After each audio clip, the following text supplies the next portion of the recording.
చెప్పు, కిడ్నాప్ ఏమన్నా చేసావా అని అడిగాం. సైలెంట్ గానే ఉంది. పెద్దమ్మ నీకు ఒక మంచి ముద్దిస్తా అన్నాం. అంతే, ఫ్లాట్. అమ్మ ఎక్కడికి వెళ్ళిందో చెప్పేసింది పెద్దమ్మ. తీరా చూస్తే అమ్మ డాబా పైకి వెళ్ళిందంట. అమ్మ చేసే ఘనకార్యం ఏంటా అని మెట్లు పక్కకెళ్ళి దొంగ చాటుగా చూసాం. ఇదిగో వీడే లక్కీ. నేను చెప్పాను, ఈ లక్కీ గారితోనే ఉంటుంది ఫ్రెండ్స్. అసలు బాధ్యత లేకుండా పోతుంది.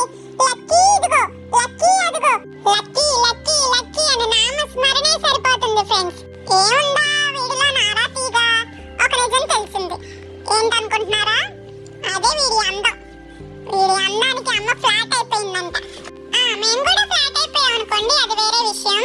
ఈ లోపు గోలీగాడని వీడంటే అమ్మకు మహా ఇష్టం. వీడు అడుగుతున్నాడు రామాభిమ ఎలా ఉన్నారు అని. బాగున్నారని చెప్తుందంట. వీడికున్న బాధ్యత మా అమ్మకు లేకుండా పోయింది ఫ్రెండ్స్. సరే, ఫైనల్ గా వీడిని దగ్గర నుంచి చూసేసారుగా. వీడు అందంగా అనిపి